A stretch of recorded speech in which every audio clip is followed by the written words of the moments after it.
February 1956. In the heart of New York, Operation Big City was underway.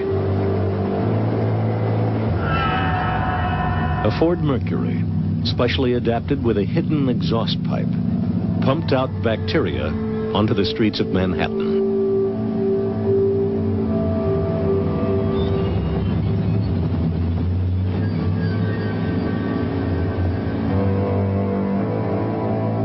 Undercover agents entered the city's subway system, their cases equipped with tiny motors, which covertly dispersed the bacteria Bacillus globuli.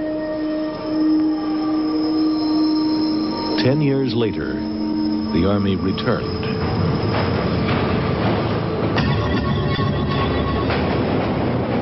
Light bulbs filled with bacteria were dropped in front of trains and down ventilation shafts to test how far the bacteria would spread through the subway system.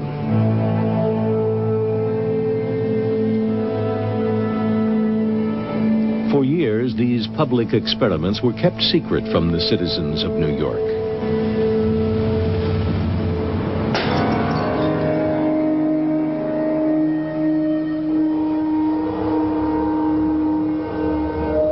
The Army faithfully filmed its own experiments.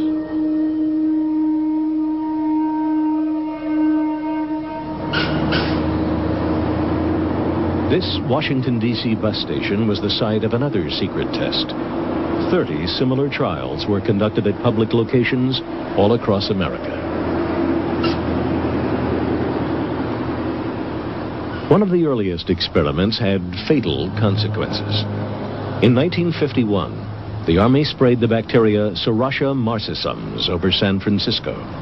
11 hospital patients developed a mysterious infection, and within days, Edward Nevin died from an illness caused by the same bacteria.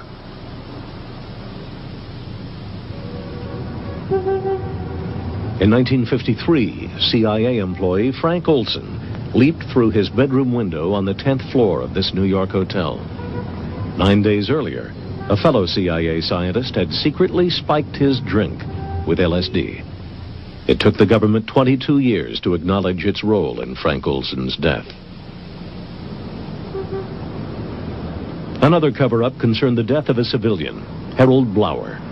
Suffering from depression, he was a patient at the New York State Psychiatric Institute.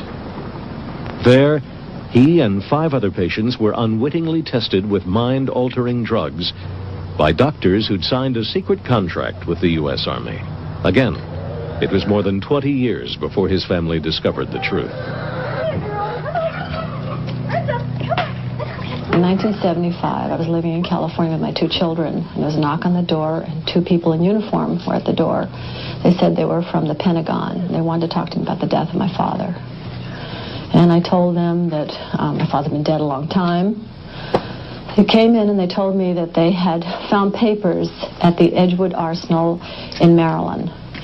And these papers had information about my father's death. It took Harold Blower's family 15 years of fighting the government in court before a judge's ruling established the facts. On January 8, 1953, between 9:53 and 9:57 a.m., my father was injected with 450 milligrams, or 6.47 milligrams kilograms of body weight of EA1298. According to the drug study notes, at 9:57, my father became very restless and had to be restrained by the nurse. He began sweating profusely and flailing his arms wildly.